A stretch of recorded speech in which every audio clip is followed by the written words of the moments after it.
लेकिन वो संपत्ति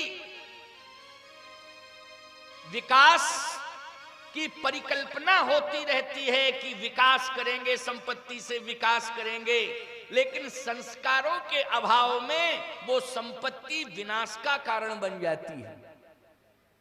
और यदि हमारे जीवन में संस्कार हैं तो संपत्ति थोड़ी ही क्यों ना हो आधार रूप में, लेकिन संस्कारवान को जब थोड़ी सी संपत्ति मिल जाती है तो वो संपत्ति ही उसके जीवन में भगवत भक्ति बन करके उसका विकास करने लगती है।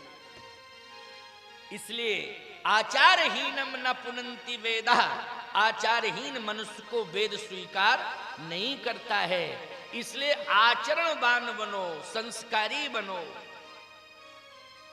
मारी सुबह वामदेव जी को बुलाया, आदि आदि ऋषि मुनि महात्माओं को बुलाया।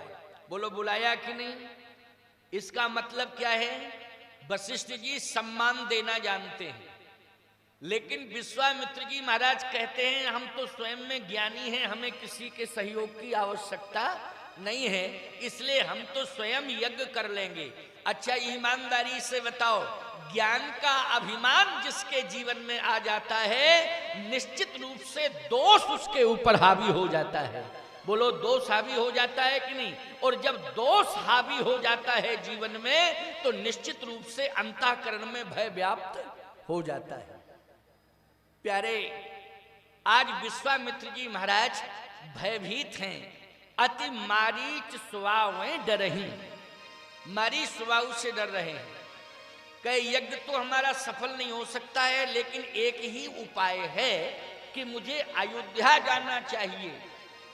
और अयोध्या में मैंने सुना है कि परब्रह्म परमात्मा का जन्म हुआ है, इसलिए जब परब्रह्म परमात्मा जाकर नाम सुनत सो होई, मोरे ग्रह आवा प्रभु सोई। प्रभु मानी परमात्मा। देखो भैया एक बात आपको बताएं, आजकल महात्मा लोग भी यज्ञ करते हैं तो उस यज्ञ में प्रभुता को माध्यम बना लेते हैं। किसको? प्रभुता को। लेकिन यज्ञ में माध्यम बनाना चाहिए प्रभु को। अगर प्रभु माध्यम बन गए तो समझ लो प्रभुता तो दासी है।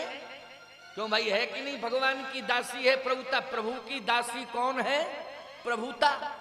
लेकिन लोग प्रभुता को प्राथमिकता देते हैं, प्रभु का चिंतन छोड़ देते हैं, विफलता हाथ लगती है। और मैं कहता हूं कि प्रभुता को छोड़ो, बस प्रभु को स्वीकार कर लो। अगर प्रभुता छोड़ करके प्रभु को स्वीकार, क्योंकि प्रभुता को प्राथमिकता देना ही दोष है। बोलो है दोष की नहीं? और प्रभुता छोड़ करके प्रभु को प्राप्त करने का संकल्प लेना ही आपके हमारे और सबके जीवन का क्या है? ये गुण है। बोलो है कि नहीं? ये क्या है? हम सबका गुण है। प्रभु को प्राप्त करना और प्रभु की शरण में जाना, प्रभु पर आधारित हो जाना, ये गुण है। और प्रभुता पर आधारित हो जाना ये जीवन का सबसे बड़ा दोष है। तो विश्वामित्र जी ने प्रभुता का त्याग किया और प्रभु की शरण में आने लगे। आप कहो प्रभुता क्या है? अब एक एक चौपाई हम सुनाते जा रहे हैं, तुम सुनते जाना। प्रभुता कितनी चौपाइयों में प्रभुता का संकेत मिला है। कहे विश्वामित्र महामुनि ज्ञानी, हम महामुनि हैं, ये प्रभुता है। हम बहुत बड़े ज्ञानी हैं, ये प्रभुता है। बसही विपिन सुव आश्रम जानी, मेरे आश्रम का नाम है सिद्धाश्रम। मेरे से बड़ा आश्रम तो किसी का है नहीं। आओ दुनिया वालों देख लो कितना बड़ा आश्रम है, ये प्रभुता है। इसलिए बसही विपिन शुभ आश्रम जानी। तो जब प्रभुता का प्रदर्शन हो रहा है तो जही जप जोग जग मुनि करही, ओ अति मारीच सुवावे डरही मारी सुबाहु आक्रमण कर देते, यज्ञ विफल हो जाता। जितने भी पक्षी आदि रहते हैं वृक्षों पर वो भी भय के मारे पलायन करने लग जाते हैं, यज्ञ नष्ट हो जाता है, तहस नहस हो जाती है आश्रम की व्यवस्था।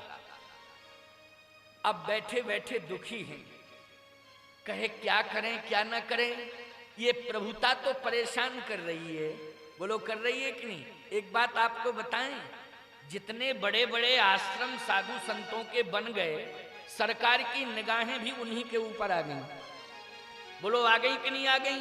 और तमाम प्रकार के नोटिस भेजे जाने लगे, साहब इतनी संपत्ति कहां से आई, ब्यौरा दो। अब बोलो भाई नोटिसबाजी शुरू हो गई। मैं सत्य कह रहा हूं, ये बात वैसे नहीं कह रहा हूं, नहीं तो तुम लोग सोच लो कि महाराज तो वैसे ही बोल रहे हैं। हिसाब दो, इतनी संपत्ति कहां से आई, संपत्ति इतनी कहां से आई। सही बताओ, इस प्रभुता के चक्कर में अनेक प्रकार की व्यवस्थाएं ऐसी सामने आ गई कि जिन व्यवस्थाओं में ही व्यक्ति और साधु व्यस्त हो गया, भजन छूट गया। बोलो छूट गया भजन कि नहीं। खाली इसी व्यवस्था में लग गए। अब ये बचे कैसे, ये बचे कैसे। वकीलों के चक्कर काटे, बोलो कोर्ट कचहरी के चक्कर काटे। कहे महाराज भजन, अरे बोले आज तो सुबह 4 बजे से निकल पड़े, काहे का भजन। और फिर भी जज साहब ने तारीख बढ़ा दी, क्या करें, तारीख भी नहीं हुई, फैसला भी नहीं हुआ, तारीख बढ़ा दी, लौट के फिर आ गए आश्रम में। आश्रम प्रपंच से जुड़ गया, क्योंकि संपत्ति ने आज पूरा व्यवधान पैदा कर दिया। मैं आपसे एक बात कहता हूं, यदि प्रभुता को छोड़ करके संत केवल प्रभु का चिंतन करने लगे, तो किसी माई के लाल में ताकत है कि उसे परेशान कर दे कोई। किसी माई के लाल में ताकत नहीं है। विश्वामित्र जी ने कहा ये आश्रम ही प्रपंच का कारण है, ये आश्रम ही दोषों का कारण है, ये आश्रम ही व्यवधान है, इसलिए इसका